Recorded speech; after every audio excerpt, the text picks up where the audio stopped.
जय भोलेनाथ। बोलिए षष्ठी मैया की जय।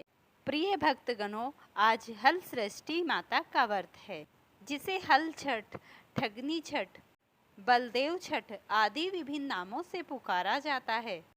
पुत्र प्राप्ति, पुत्र की लंबी उम्र के लिए माताएं इस कठिन व्रत को पूरे नियम से करती हैं।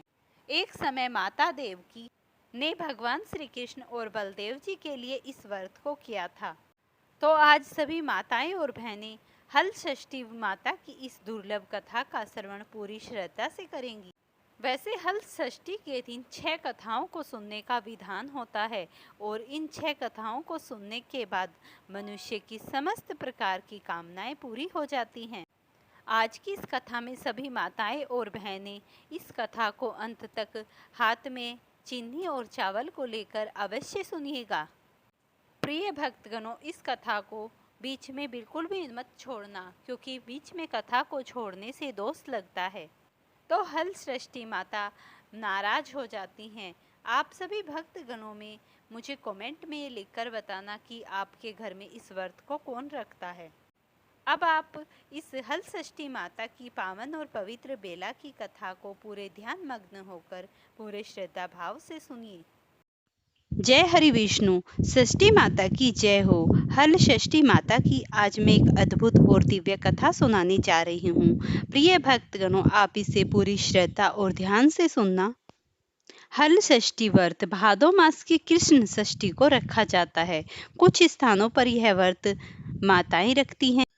इस व्रत को करने के लिए सुबह संकल्प लिया जाता है और फिर पूरा दिन हल से जोती गई और खेत में उगाई गई चीजों को नहीं खाया जाता। माताएं अपनी संतान की दीर्घायु और खुशहाली के लिए यह व्रत करती हैं। इस व्रत को भगवान कृष्ण के बड़े भाई बलराम जी के जन्मोत्सव के रूप में रखा जाता है और अपने बच्चों की खुशहाली के लिए प्रार्थना की जाती है। इस व्रत को करने वाली माताओं के लिए पूजा में व्रत कथा पाठ करना अनिवार्य होता है, वरना उनकी पूजा पूर्ण नहीं मानी जाती। अब आप षष्ठी माता की कथा का श्रवण कीजिए। एक समय राजा युधिष्ठिर ने भगवान श्री कृष्ण से कहा कि आपने संसार की भलाई के लिए ही अवतार किया है। इस समय सुभद्रा और द्रौपदी अपने पुत्रों के मरने से शोकाग्रस्त हैं तथा अभिमन्यु की स्त्री उत्तरा का गर्भ भी अश्वत्थामा के ब्रह्मास्त्र से खंडित हो गया है। माता पिता को संतान के बिना अत्यंत दुख है। अतः हे प्रभु, आप कोई ऐसा वरदान अथवा उपाय बताएं जिससे कि माता पिता संतान शोक से दुख न हो और उत्तम दीर्घायु तथा स्वस्थ संतान उत्पन्न हो। ये सुनकर भगवान कहने लगे, हे राजन, मैं तुमको एक व्रत बतलाता हूँ जिसको नियम पूर्वक करने से खंडित गर्भ भी जीवन पा जाता है तथा संतान दुखी नहीं होती। तब राजा युधिष्ठिर के पूछने पर भगवान श्री कृष्ण ने कहा, प्राचीन काल में सुभद्रा नाम का एक प्रसिद्ध राजा था। उसकी रानी का नाम सुवर्णा था और उसकी एक हस्ती का नाम प्रतापी पुत्र था, जिसने अपने नाम से हस्तिनापुरी बसाई। राजपुत्र एक दिन धराती के साथ गंगा जी में स्नान करने गए और गंगा के जल में कीड़ा करने लगा। इतने में ही एक ग्राह उसे जल में खींच ले गया। धराती ने यह घटना जानकर रानी को बताई। यह सुनकर रानी स्वर्णा बहुत दुखी हुई और क्रोध में उसने धराती के पुत्र को धधकती हुई अग्नि में डाल दिया। तदंतर राजा और रानी अपने प्राण त्यागने को तैयार हो गए। उस धराती की माँ भी अपने पुत्र शोक में किसी निर्जन वन में चली गई। वह धराती वहां एक सुनसान मंदिर में शिवजी, पार्वती तथा गणेश जी की पूजा करने लगी। प्रतिदिन पूजन व ध्यान करके वह तृण धान्य तथा महुआ खाया करती थी।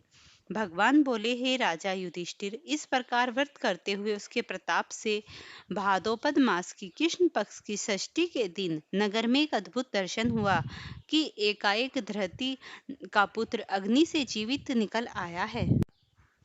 राजा रानी ने भी उस धराती के पुत्र को अग्नि में से निकलते हुए देखा, जिससे उनको कोई आश्चर्य हुआ। उन्होंने पंडितों से उसको जीवित बचे रहने का कारण पूछा। इसका रहस्य बताने के लिए शिवजी की आज्ञा से वहां पर दुर्वासा ऋषि आ पहुंचे। राजा ने दुर्वासा ऋषि को आया जानकर उनकी अगवानी करके अर्घ्य आदि से उनका पूजन तथा बारंबार नमस्कार करके धराती ने वन में जाकर नियम पूर्वक अति भक्ति भाव से भगवान शिव जी का, स्वामी कार्तिकेय, पार्वती जी एवं गणेश जी का ध्यान, पूजन, स्मरण, श्रद्धा सहित तथा नियम पूर्वक व्रत किया है। यह उस व्रत का ही प्रभाव है जिसके कारण धारती का पुत्र जीवित हो गया। अतः आप भी वहां जाकर यह धार्मिक व्रत करें। राजा और रानी ने दुर्वासा ऋषि को विदा कर दिया। तदुपरांत वे दोनों धराती के पुत्र को लेकर उस धात्री को भगवान शिव का कुश पालास के नीचे अति श्रद्धा के साथ पूजन अर्चना करते हुए देखा। राजा ने धात्री को उसके पुत्र से मिला दिया।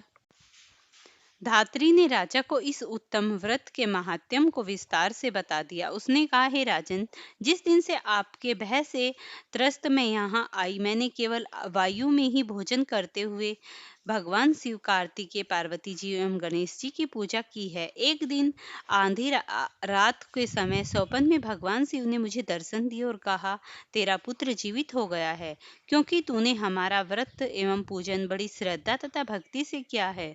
यदि तुम्हारी रानी भी उस व्रत को विधि पूर्वक करे तो उसका भी पुत्र जीवित मिल जाएगा और भी बहुत से पुत्र उत्पन्न होंगे। भगवान श्री कृष्ण ने युधिष्ठिर से कहा, हे राजन, भादों के महीने में कृष्ण पक्ष की षष्ठी को यह उत्तम व्रत करना चाहिए। उसे दिन प्रातः काल स्नान करके क्रोध, लोभ, मोह त्याग कर व्रत को नियम पूर्वक कर लेना चाहिए। जब तक व्रती रहे किसी जीव की भी हिंसा न करे, व्रत संपूर्ण करने के लिए चींटी आदि का मार्ग भी उल्लंघन न करे तथा दोपहर के समय मित्रों सहित पालास तथा कुशा के नीचे भगवान शिव, पार्वती, स्वामी कार्तिकेय तथा गणेश जी की मूर्ति स्थापित करके धूप, दीप, नवेद आदि से विनम्र भक्ति भाव से पूजा करे और प्रार्थना करे कि सौम्य मूर्ति, पंचमुख, सूलधारी, नंदी, श्रृंगी, महाकाय आदि गणों से युक्त आप भगवान शिव को मैं साष्टांग नमस्कार करता हूँ। शिव हरकंता, प्रकृति श्रेष्ठ हेतु सौभाग्यदायिनी गौरी और माता पार्वती को मैं नमस्कार करता हूँ। हे मयूर वाहन, हे कोच, पार्वती को विदीर्ण करने वाले कुमार विशाख और स्कंद, आप स्वामी कार्तिकेय को मैं बारंबार फिर साष्टांग प्रणाम करता हूँ। इस प्रकार इन चारों देवताओं को भली प्रकार पूजा करे, फिर ब्राह्मणों सहित गाजे बाजे से अपने घर को जावे। उस दिन समा के चावल का भोजन करे और दूध, दही, घी आदि से मट्ठा विशेष रूप से खाए। जो स्त्री पुरुष इस व्रत को विधि पूर्वक करता है वह पुत्र और पौत्रवान होकर सुखी होता है। धात्री की ऐसी बात सुनकर राजा रानी ने विधि पूर्वक इस व्रत को किया। उसके प्रताप से वह राजा पुत्र शीघ्र ही गहा के गले से निकलकर बोलने लगा। यह चमत्कार देखकर राजा रानी ने भगवान शिव के चरणों में नमस्कार किया। इस व्रत के प्रभाव से राजा को और भी कई आयुष्मान पुत्र प्राप्त हुए तथा राज्य में अनावृष्टि, महामारी, दुर्भिक्षा आदि से उपद्रव दूर हो गए और राजा अनेक वर्षों तक निर्विघ्न राज्य करते रहे। तब भगवान श्री कृष्ण ने कहा, हे युधिष्ठिर, यदि उत्तरा भी यह व्रत विधि पूर्वक करे तो उसके सब दुख दूर हो जाएंगे। भगवान के एक वचन सुनकर राजा युधिष्ठिर कृतकृत्य हो गए और अश्वत्थामा द्वारा खंडित किया हुआ उत्तरा का गर्भ इस व्रत के प्रभाव से जीवित हो गया। इस व्रत के करने से वंश स्थित रहता है। इस प्रसंग को भगवान कृष्ण ने राजा युधिष्ठिर से कहा तथा दुर्वासा ऋषि ने राजा सुभद्रा से कहा, हे राजन, इस व्रत को करने के उपरांत फिर उसको शोका स्त्रोत रीति से उद्यापन करे। उद्यापन में स्वर्ण, महर्षि, गो और वस्त्र ब्राह्मणों को दान दे। सोने अथवा चांदी की मूर्ति बनाकर वेद पाठी ब्राह्मण सहित उसका पूजन करे। दुर्वासा ऋषि के कहने पर युधिष्ठिर ने भी इस व्रत को किया और उत्तरा को कराया, जिसके प्रभाव से उसका अश्वत्थामा द्वारा खंडित किया हुआ गर्भ उदर में हिलने डुलने लगा तथा गर्भ राजा परीक्षित के रूप में प्रकट हुआ। जो कोई मनुष्य यह उत्तम व्रत करता है उसके सब कार्य सिद्ध होते हैं, पुत्र पौत्रों की प्राप्ति होती है तथा शिवलोक में उसकी पूजा होती है। इस प्रकार मनुष्य को ये हल सृष्टि का व्रत करना चाहिए। इसके करने से वह समस्त प्रकार के सुखों को प्राप्त करके अंत में भगवान के धाम को जाता है। फ्रेंड्स, वीडियो पसंद आती है तो इसे लाइक शेयर करना, चैनल पर नए हैं तो चैनल को सब्सक्राइब करना।